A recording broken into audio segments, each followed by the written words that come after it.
Have you finally got your pre-approval and in the process of buying a home? Maybe you're deciding to upgrade and you're going to sell your property and upgrade to something bigger or maybe even downgrade. But you've got that pre-approval and you're in the process of making the steps of purchasing at this time. Well, there are 5 mistakes that you can make during this process where you have that pre-approval that could literally screw up the entire process of purchasing a property. I don't want you to get into that situation. So I'm going to tell you these 5 things you cannot do while you are in a pre-approval stage or where you've written an offer on a property and you are in the process before closing. If you make any of these 5 changes, you could literally not close on closing date because your approval from your bank may completely change and you do not want to be in that situation. By the way, my name is Zamira Dunnett, and I'm a local real estate agent right here in the GTA, and I'm with eXp Realty. And if you have any questions about the home buying process, what to put in an offer when you are ready an offer, or how to protect yourself through the process of buying a property, go ahead and contact me. My contact information is right below, as well as I'm going to leave my number right here for you, as well as my husband's number, because he is a mortgage agent as well. So I want you to have all of our information so you could reach out to us at any time so that you are prepared for the home buying process. Now let's jump into the 5 mistakes that you do not want to make when you are in the pre-approval or before closing date of your property. Number 1, and the most crucial thing not to do, is to make large purchases. I know you're like, oh my gosh, I just walked through this house. I need to buy a new couch. I need to buy a new TV. I need to be able to get ready to move into this home and have everything I need before I get there. That is not what you need to do. Don't go and buy a new car because you just got pre-approved and you got your property, but you haven't closed yet.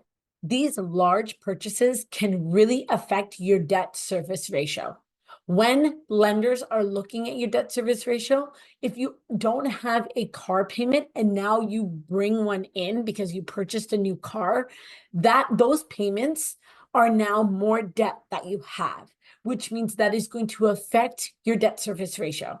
So you cannot make such big changes. Don't go buy that 55-inch screen TV because even a large deduction from your account can really affect how the lender looks at your accounts and looks at your activity in your accounts. Lenders really scrutinize every part of your accounts and everything that you're spending money on during the time from pre-approval all the way to closing date. So you cannot make large payments during that time. Number 2 may be a bit of a surprise to you. You're probably going to think this is something that is positive to do, but it isn't. You do not want to change jobs between pre-approval and closing date. Lenders like consistency. They want to see that you are with an employer for a long time.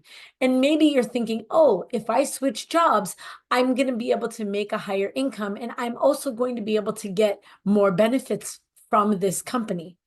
But what if there's a 3-month probation in between? You cannot be in probation. You have to be out of probation by at least closing day. So if you change your job, they're going to see that you're not consistent because during the time of pre-approval, when you got that, until closing date, you've now made a change in your career. That is not the step to take. Wait till closing date has happened, then make those changes to help benefit you, increase your income, do whatever you need to do for yourself at that time. But during this time period, you do not want to make such a big change like a career change. Number 3, you want to steer clear from opening new lines of credit. For example, when I got my license, I decided that I wanted to switch phone companies. And then I switched my phone company and I would literally be in the bathroom. I would make a phone call and the person on the other line could not hear me because the connection for some reason in my bathroom was not getting the right service. So I called a different phone company and I switched again. Every time I switched my phone company, that dropped my credit score by 50 points because they take a hard credit check when you change phone companies. Credit changes like this are going to make a big difference on your credit score. And lenders are super specific on what your credit score needs to be when you are purchasing a home. In the same sense, don't get a loan. So For example, if you're looking on your online banking, it says, oh, congratulations, you're able to get a $30,000 loan from us. If you open that up and you don't even touch it, let's say you don't touch it at all, you just have it there for emergency funds or something like that, the bank will take that whole $30,000 as credit that is available for you to take at any moment in time. So tomorrow you can go and take the whole $30,000. So they will count that as debt. And they will take that towards your debt service ratio as well, because you can potentially take out the whole thing whenever you'd like. So you don't want to open any loans like that to be available to you.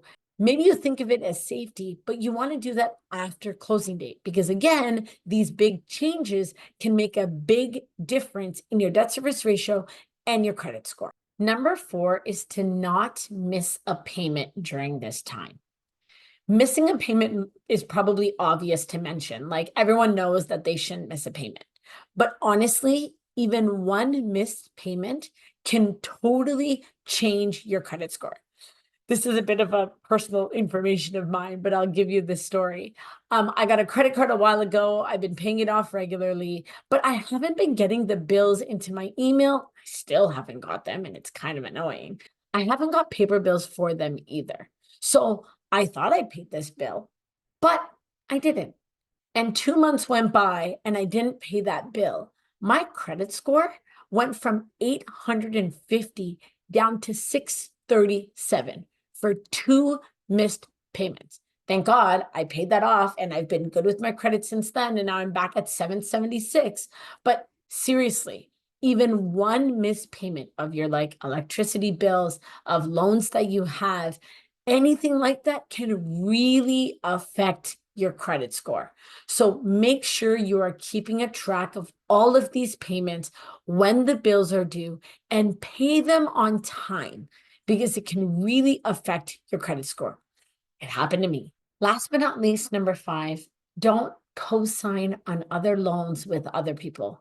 I know it sounds like you're helping them out. You just want to be as helpful as you can to others, to family or friends. But honestly, you have to remember that whatever loan you take, if you even co-sign with somebody else, that whole amount gets added onto you, and it turns into debt for you, because if for some reason they can't pay the payments, it falls back on you.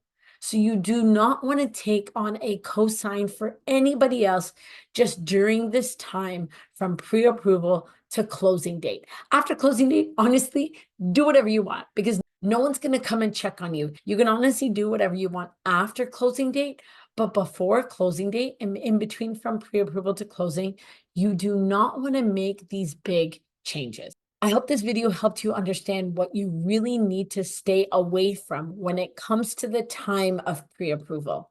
You have been approved by the bank for the information you gave them on that day, and that holds as long as all of that information stays the same. Like I said, banks are super specific when it comes to what you gave them when you got that pre-approval and what the end information is on closing date.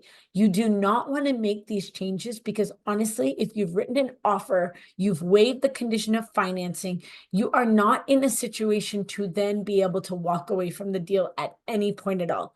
You are now locked in. So if you don't close, you can lose the deposit you put in and get sued for the difference if the seller is now trying to resell that property.